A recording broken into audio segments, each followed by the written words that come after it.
Selamat pagi, maaf tadi videonya, live-nya saya hapus karena apa? Ternyata suaranya tersendat-sendat ya. Jadi saya terkendala sinyal.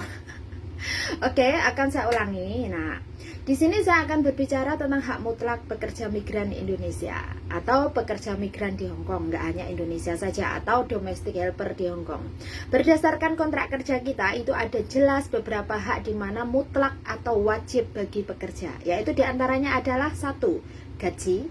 Yang kedua, hak berobat gratis berdasarkan asuransi. Yang ketiga, hak libur Anda, yaitu libur tahunan dan libur tanggal merah serta libur wajib mingguan.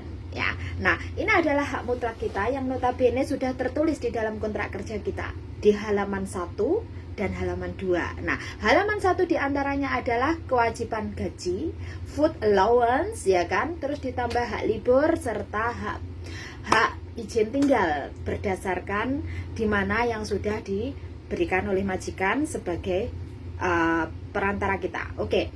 Terus untuk hak berobat adalah di kontrak kedua nomor 2, halaman 2 nomor 9 ya. Nah, di situ jelas sebenarnya ya.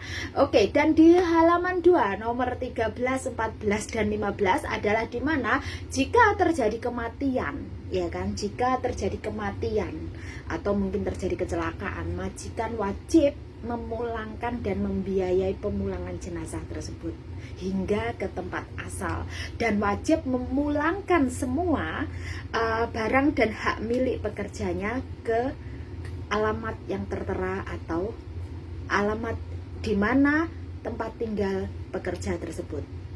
Ini adalah terkait tentang hak-hak pekerja migran ya, hak-hak terkait tentang domestic helper di Hong Kong. Nah, kali ini selain bagaimana dengan hak libur yang mungkin kita saat ini agak terganggu ya. Nah, ini kalau masalah libur kita bisa fleksibel ya, dalam artian kita bisa mengikuti, dalam artian kita bisa mengganti dengan hari lain ya kan. Terus ini juga masalahnya teman-teman juga begini, Mbak Gontreng, apakah annual leave itu bisa dicicil?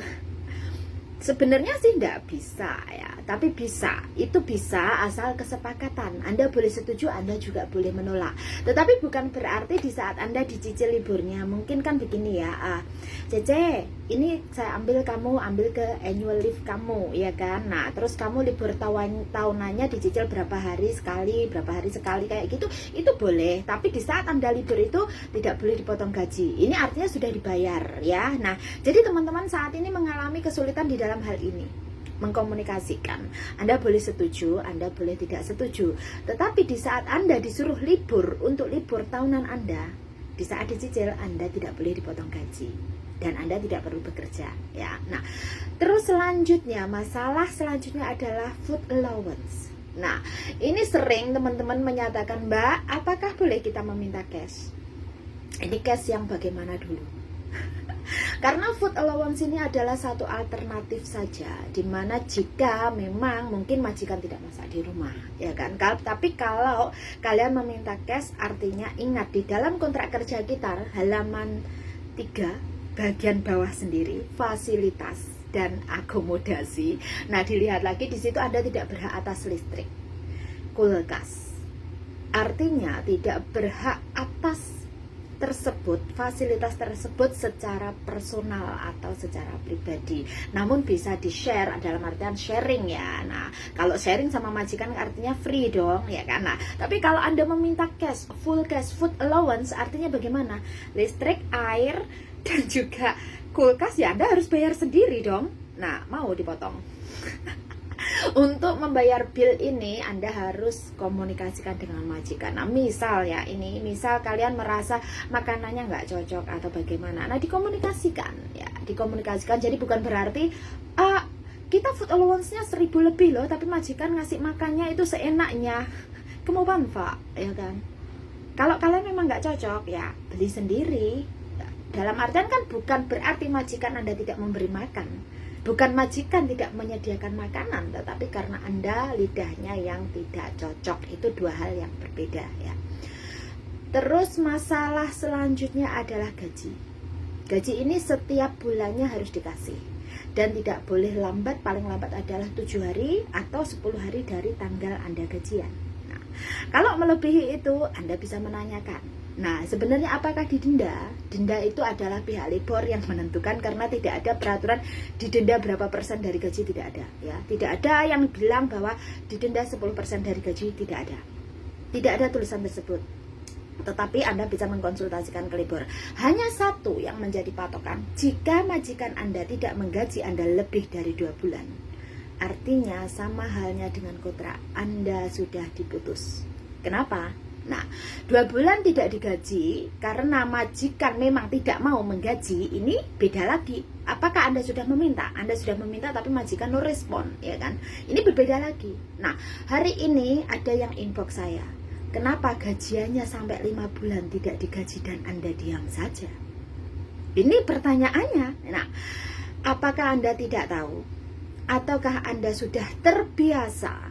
Ataukah Anda memang takut? Nah, ini adalah satu jawaban yang mana tidak akan pernah tahu kalau bukan Anda sendiri. Yang harus saya tegaskan, jangan membiasakan hal-hal seperti ini, ya kan? Karena gaji itu hak mutlak Anda. Anda sudah bekerja, Anda berhak atas gaji tersebut, dan itu hak Anda untuk diminta dan dipertahankan. Jadi kalau kalian meminta tidak dikasih, terus kalian juga sumpah diam aja, ya itu tidak benar. Artinya Anda sudah melakukan pembiaran. Kalau 1 bulan, 2 bulan telah tidak masalah, ya kan? 1 hari, 2 hari, seminggu itu tidak masalah, Mbak. 3 minggu tidak masalah, Anda masih digaji. Tetapi kalau sampai 5 bulan, artinya Anda sudah melakukan pembiaran, kan? Nah, lawan, bukan berarti Anda melawannya terus seenaknya juga tidak, ngomong ke majikan, ya kan. Nah, terus ini masalahnya sebenarnya Mbaknya bagaimana sih, Mbak, kok sampai 5 bulan? Masalahnya karena majikannya separation issue, ya, dimana mereka ada isu dalam rumah tangga mereka, ya kan. Perpisahan tempat akhirnya menjadikan Mbaknya yang jadi korban. Yang tanda tangan adalah tuan, dia tinggal dengan nyonya. Dan di saat dia meminta gaji ke nyonya, alasannya adalah yang menandatangani kontrak Anda adalah tuanmu, dan tuannya tidak di situ. Nah, di sini yang perlu ditegaskan sejak awal, memang ini urusan personal majikan, ya. Tapi selalu kita akan jadi korban di saat Anda tinggal satu rumah dengan majikan. Disinilah kita jadi korban. Nah, yang perlu ditegaskan, kenapa dari kemarin biasakan pisahkan urusan personal dengan pekerjaan. Ya, di sini poinnya, ya, karena sampaikan ke majikan kalau bahwa urusan perpisahan atau urusan itu bukan urusan Anda, tetapi urusan gaji adalah hak Anda dan kewajiban majikan yang harus dibayarkan kepada Anda. Karena kalau tidak dibayarkan, Anda bisa melapor ke labor departemen, ya kan? Datang langsung dengan membawa bukti, 1, slip gaji yang tidak pernah Anda tanda tangani selama 5 bulan.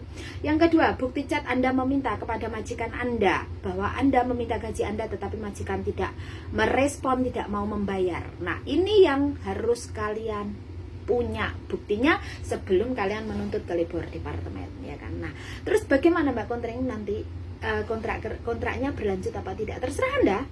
Anda boleh berlanjut, Anda boleh tidak.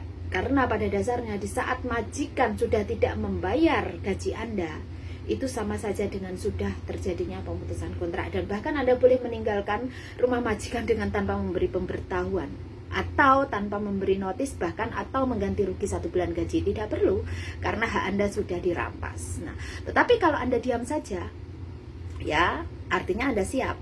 Ya sudah, jangan komplain, ya kan. Nah, apalagi kalau saya tanya terus kamu pakai emoji nangis, ini salah Mbak. Saya nggak mau menyalahkan Anda sih sebenarnya, tetapi ingat, jangan melakukan pembiaran ini.